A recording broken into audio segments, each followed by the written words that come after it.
Hi friends, मैं हूं विकी कुमार। आज आपका स्वागत करता हूं आपके अपने YouTube channel exam concept master में। आज हम देखेंगे जो बिहार एसआई की प्रारंभिक परीक्षा जो 22/12/2019 को प्रथम पाली का जो शिफ्ट का था, उनके प्रश्नों को सॉल्व करेंगे। और चलिए देरी नहीं करते हुए हम शुरू करते हैं।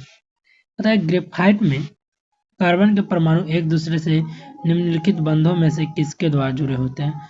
तो याद रखेंगे, सहसंयोजी बंधों द्वारा जुड़े हुए रहते हैं। अब इसकी बात करें डिस्क्रिप्शन की, तो कहता है कि ग्रेफाइट में कार्बन के परमाणु एक दूसरे sp2 कक्षा में सहसंयोजी बंध के द्वारा समतलीय सतहों के रूप में जुड़े होते हैं। ग्रेफाइट में प्रत्येक कार्बन परमाणु अन्य 3 निकटतम कार्बन परमाणुओं से सहसंयोजी बंध द्वारा जुड़े होते हैं।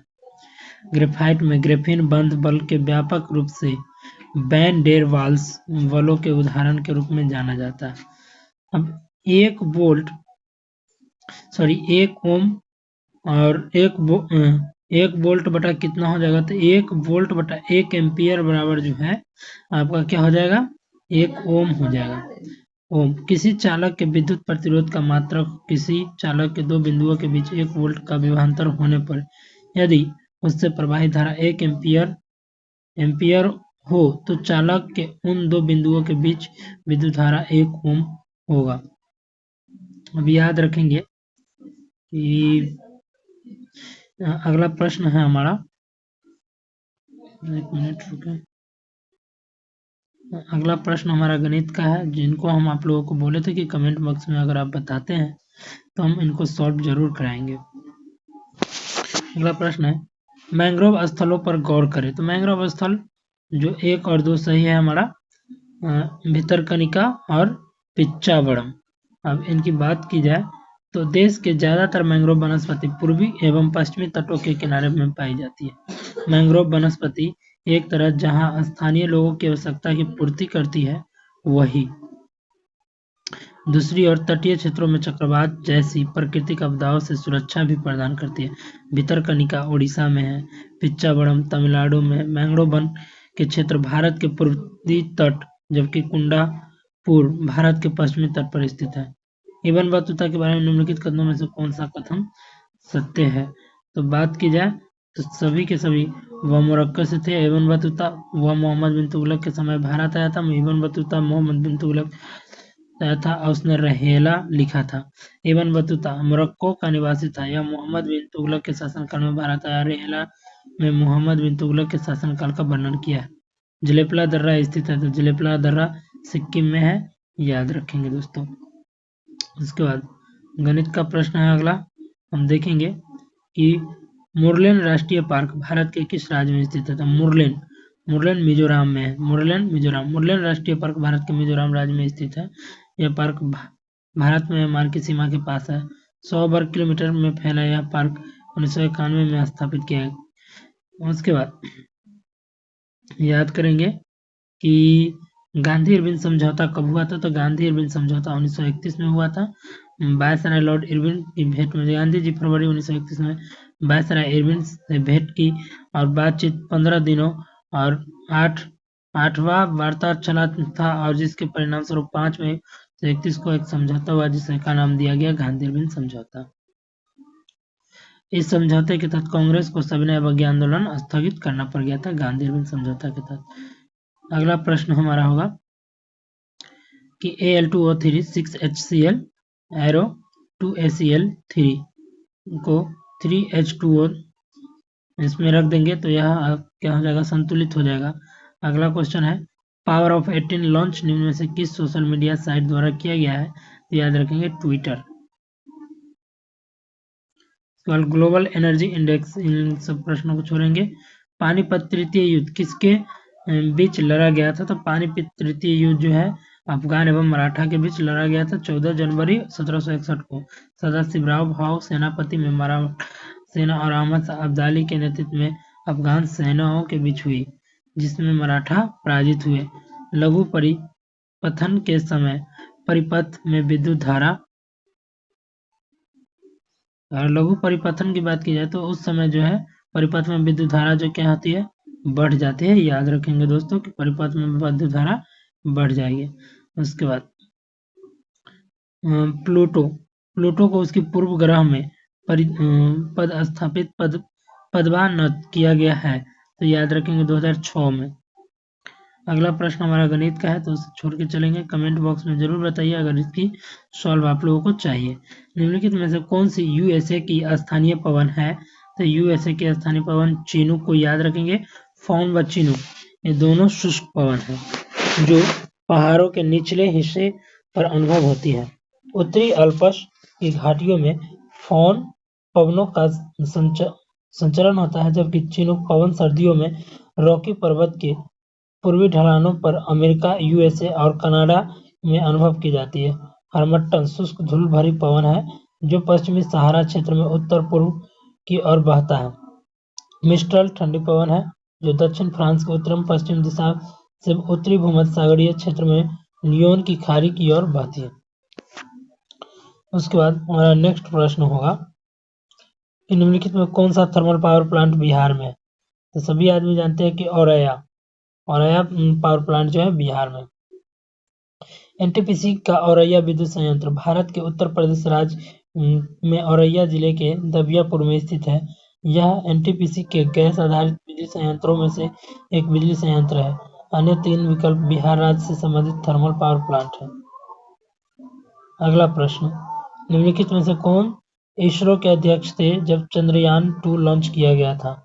तो याद रखेंगे कि चंद्रयान 2 लॉन्च किया गया था तो उस समय के शिवानों के अध्यक्ष थे। निम्नलिखित में कौन सी प्रतिक्रिया ठोस को सीधे वाष्प में बदलती है? याद रखेंगे ऊर्ध्वपातन। उसके बाद निम्नलिखित में कौन सा तापीय ऊर्जा संयंत्रों के संदर्भ में सम्मिलित है? तो याद रखेंगे कवास जो है गुजरात में। कवास का है गुजरात में। अगला प्रश्न हमारा होगा कि उससे पहले देख लें कि कोराबा तापीय यंत्र छत्तीसगढ़ में है। रामगुंडम तेलंगाना, तालचेर ओडिशा और कवास गुजरात में। निम्नलिखित में किस इंडियन ओपिनियन नामक समाचार पत्र का आरंभ किया? इंडियन ओपिनियन महात्मा गांधी के बारे में तो जानते ही कि इन्होंने इंडियन ओपिनियन नामक समाचार पत्र स्टार्ट किया था। प्रकाशन किया दक्षिण अफ्रीका में किया गया था। यह एक साप्ताहिक समाचार पत्र था। इसका प्रथम प्रकाशन जून 1903 में किया गया और यह मनसुख लाल नजर इसके प्रथम संपादक थे। तथा निम्नलिखित में से कौन सी गैस भूमंडलीय उष्मीकरण का कारण नहीं है? तो भूमंडलीय उष्मीकरण का कारण जो है SO2 नहीं है, SO2। अब भूमंडलीय उष्मीकरण का अर्थ है पृथ्वी के निकटस्थ सतह की वायु और महासागर के औसतन तापमान में हो रही वृद्धि से है। औसत तापमान में वृद्धि का कारण है प्रकृति एवं मानव निर्मित कारक दोनों। उसके बाद भूमंडलीय ऊष्मन के बढ़ने के निम्नलिखित प्रमुख कारक है जैसे कार्बन डाइऑक्साइड, मीथेन, जलवाष्प एवं नाइट्रस ऑक्साइड इत्यादि। बिहार के पर्यटन स्थलों के संदर्भ में निम्नलिखित कथनों में से कौन सही है? तो याद रखें कि सभी सही है। जैसे काकोलत बिहार राज्य का एक प्रसिद्ध झरना है। भीम बांध बिहार में मुंगेर दक्षिण और पश्चिम में स्थित है। बिहार का करंडा कुंड भगवान बुद्ध के जीवन से संबंधित है। अबिरियातन एक जैन मंदिर एवं संग्रहालय है। उसके बाद अगला प्रश्न हमारा होगा कि भारतीय संविधान के अनुसार दल बदल के आधार पर निर्भरता का उल्लेख है। तो आप याद रखेंगे 10वीं अनुसूची में 52वां संविधान संशोधन द्वारा 1985 में इसको जोड़ा गया। तो दल बदल विरोधी कानून पारित किया गया। साथ ही 10वीं अनुसूची इसमें दल बदल विरोधी कानून शामिल किया गया। उस संशोधन के माध्यम से भारतीय संविधान में जोड़ा गया था। इस कानून का मुख्य उद्देश्य भारतीय राजनीति में दल बदल प्रथा को समाप्त करना था। अगला प्रश्न हमारा होगा निम्नलिखित में कौन सा फूल प्रजनन का अंग नहीं है? तो याद रखेंगे कि फूल प्रजनन का अंग जो है आपका वर्तिकाग्र है, वर्तिका है, परागकोश है, बाह्य दल नहीं होगा। निमाड़ी एक नस्ल है, तो निमाड़ी एक गाय की नस्ल है। और उसके बाद अगला प्रश्न निम्नलिखित में कौन सी समिति चुनाव सुधारों से संबंधित है? तो दिनेश गोस्वामी समिति।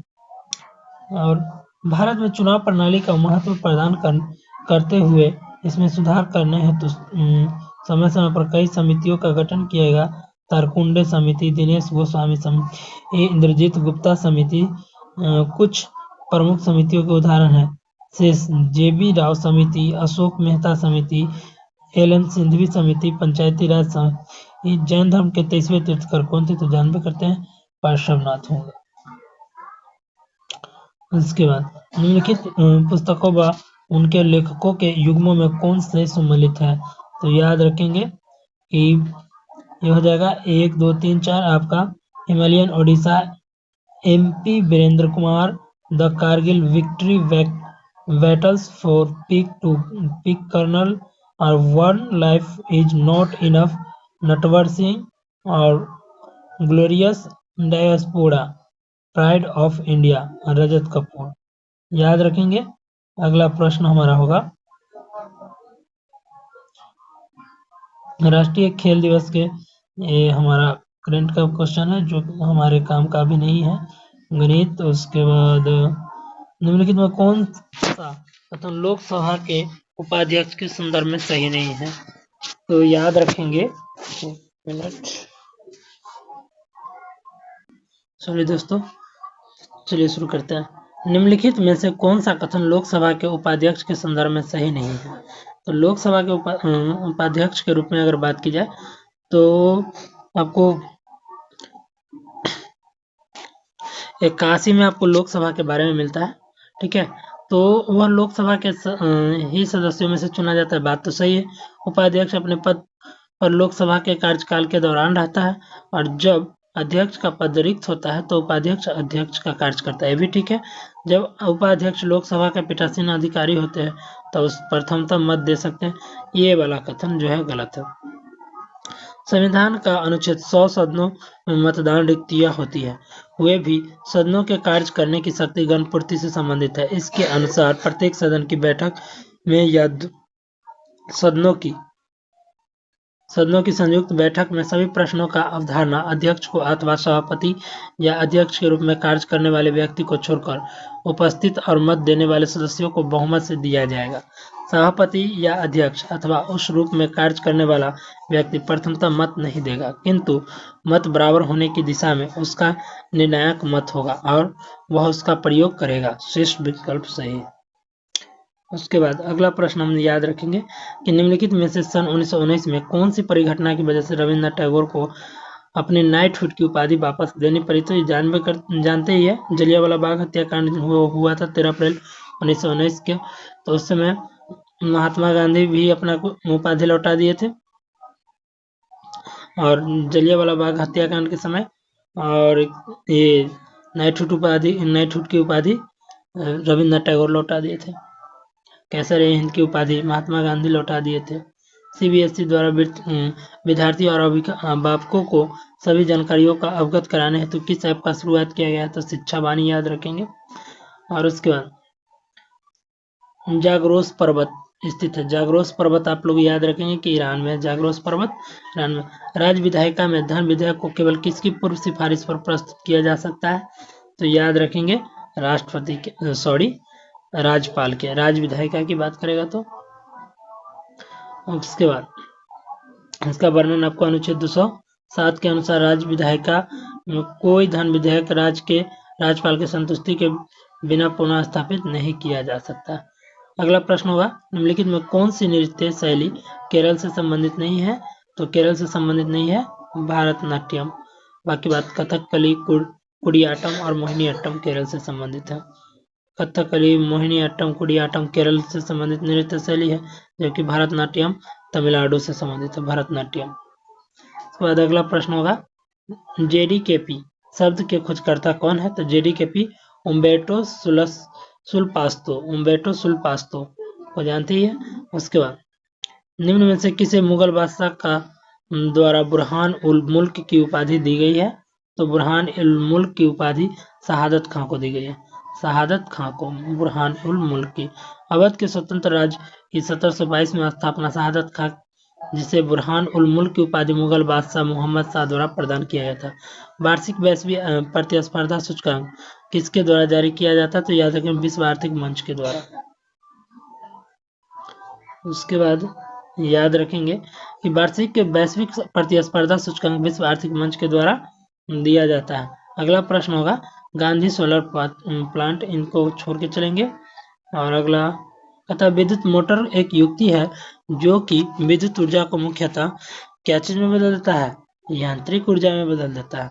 उसके बाद अगला प्रश्न हमारा होगा हीरे का निरपेक्ष अपवर्तनांक कितना होता है? तो 2.42 याद रखेंगे, 2.42। किस देश के भुगतान संतुलन में शामिल है? तो आप याद रखेंगे वस्तुओं और सेवाओं का व्यापार और पूंजीगत प्राप्तियों का और भुगतान, याद रखेंगे। उसके बाद होगा हमारा नेक्स्ट प्रश्न, प्रायद्वीपीय भारत की सबसे लंबी नदी है? तो प्रायद्वीपीय भारत की सबसे लंबी नदी गोदावरी नदी है। गोदावरी प्रायद्वीपीय भारत की सबसे लंबी नदी है। इसे दक्षिण की गंगा भी कहा जाता है।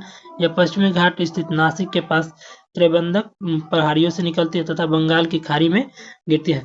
प्रथम लोएशिया मानवाधिकार सम्मेलन का आयोजन किया गया है। तो प्रथम लोएशिया की बात की जाए तो नई दिल्ली में किया गया। कहाँ किया गया? नई दिल्ली में। हिट रिफ्रेश पुस्तक के लेखक कौन है? हिट रिफ्रेश पुस्तक के लेखक जो है सत्य नडेला। Hit refresh. उसका राज्यसभा धन विधेयक को कितने दिनों के लिए रोक सकता है? तो जानते ही है 14 दिनों के लिए अनुच्छेद 109 के तहत। हालांकि धन विधेयक लोकसभा में अनुच्छेद 110 को याद रखेंगे। धन विधेयक को लोकसभा में पुनः स्थापित किया जाता है। धन विधेयक लोकसभा द्वारा पारित किए जाने के पश्चात राष्ट्र को उसकी सिफारिश के लिए प्रेषित किया जाता है, जिसे राज्यसभा अधिकतम 14 दिनों तक रोक सकती है। अगला प्रश्न होगा ऑस्ट्रेलिया के महान प्रवाल भित्ति डैश तट के समांतर स्थित है? तो याद रखेंगे कि यह पूर्व तट के समांतर स्थित है। ऑस्ट्रेलिया के महान प्रवाल भित्ति पूर्व तट के समांतर स्थित है। इसके प्राकृतिक महत्व को देखते हुए यूनेस्को ने वर्ष 1981 में इसे विश्व विरासत स्थल घोषित कर दिया। उसके बाद अगला प्रश्न हमारा होगा निम्नलिखित खिलाड़ियों व संबंधित खेलों युग्मों में से एलिस, आप याद रखेंगे कि एलिस मेर्टेंस टेनिस से संबंधित है, दिविज शरण टेनिस से, अर्जुन आजाद क्रिकेट से, सिमोना हालेप टेनिस से। उसके बाद भारतीय संविधान के अनुसार मानव का दुर्व्यापार और बाल श्रम निषेध यह कौन से अनुच्छेद में है? तो याद रखेंगे अनुच्छेद 23 के तहत दुर्व्यापार बाल श्रम प्रतिषेध किया गया तथा अनुच्छेद 24 के तहत कारखानों आदि में बालकों का नियोजन प्रतिषेध किया गया। निम्नलिखित में कौन सा रंग के लिए प्रकाश का प्रकीर्णन न्यूनतम होता है? तो जानते ही है कि प्रकाश का प्रकीर्णन जो है रेड में कम होगा, यह फैलता कम है, ठीक है। अब बैगनी में ज्यादा होगा। पाकिस्तान की प्रथम हिंदू महिला न्यायाधीश कौन बनी है?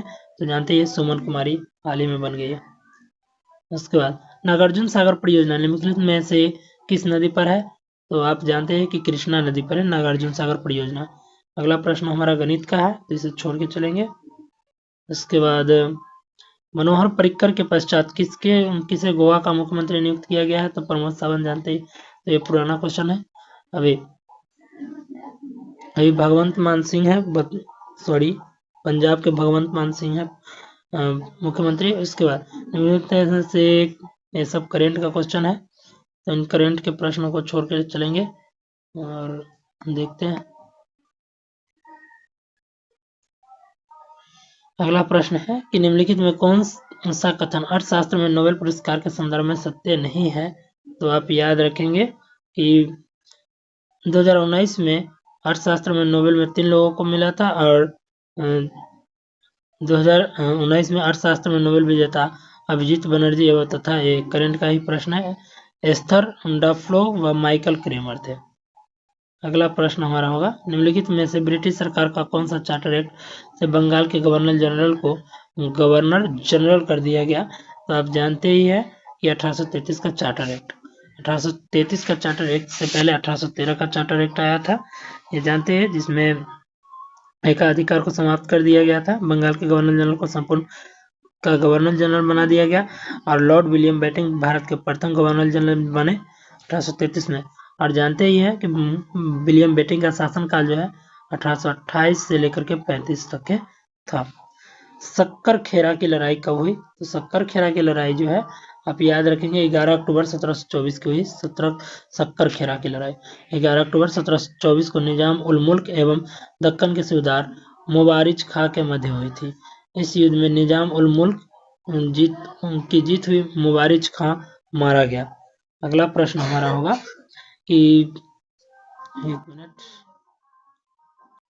अब बात की जाए तो जब गर्म पानी को सोते यानी हॉट स्प्रिंग का इस्तेमाल विद्युत उत्पन्न करने में होता है तो इस प्रकार का ऊर्जा उत्पन्न कहलाता है। तो इसे भू ऊष्मीय ऊर्जा कहते हैं, भू ऊष्मीय ऊर्जा। अगला प्रश्न हमारा होगा कि कनिष्क के शासनकाल में बौद्ध संगीति का आयोजन कहाँ हुआ था? तो याद रखेंगे कश्मीर में। उसके बाद बौद्ध धर्म के समित चतुर्थ बौद्ध संगीति का आयोजन कनिष्क के शासनकाल में वसुमित्र की अध्यक्षता में कश्मीर के कुंडल वन में हुआ था। इस संगीति में ही बौद्ध धर्म हीनयान एवं महायान शाखाओं में विभाजित हो गया था, चौथा में। उसके बाद अगला प्रश्न हमारा होगा कि 1816 में सुगौली की संधि अंग्रेज एवं किनके बीच हुए थे? तो गोरखा के बीच, अंग्रेज एवं गोरखा के बीच। आंग्ल नेपाल युद्ध 1814 से 16 में हुए थे। लॉर्ड हेस्टिंग के गवर्नर जनरल के काल में हुआ था, जो 1815 में सुगौली की संधि से समाप्त हुआ। यह संधि 2 दिसंबर 1815 को लेखबद्ध हुई थी और जिसके अनुमोदन 4 मार्च 1816 को किया गया था। अब यह संधि अंग्रेज एवं गोरखाओं के मध्य हस्ताक्षरित था। उसका निम्नलिखित में कौन सा पृथ्वी की लगभग आयु को दर्शाता है? तो यह लगभग आयु 4 से 5 बिलियन वर्ष। उसका उदयपुर वन्यजीव अभ्यारण्य जो है कहाँ पर स्थित है? तो याद रखेंगे कि उदयपुर वन्यजीव अभ्यारण्य बिहार में है। उदयपुर वन्यजीव अभ्यारण्य पश्चिमी चंपारण बिहार में स्थित है। अगला प्रश्न हमारा होगा कि निम्नलिखित में कौन सा मादा प्रजनन तंत्र का भाग नहीं है?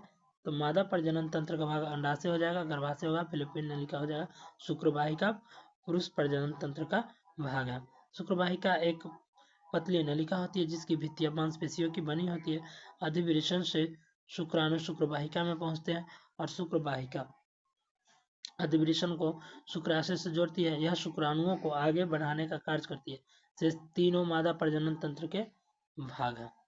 प्रथम मुफ्ती मोहम्मद सैयद पुरस्कार निम्नलिखित में से किस राज्य के मुख्यमंत्री को दिया गया था? तो बिहार के।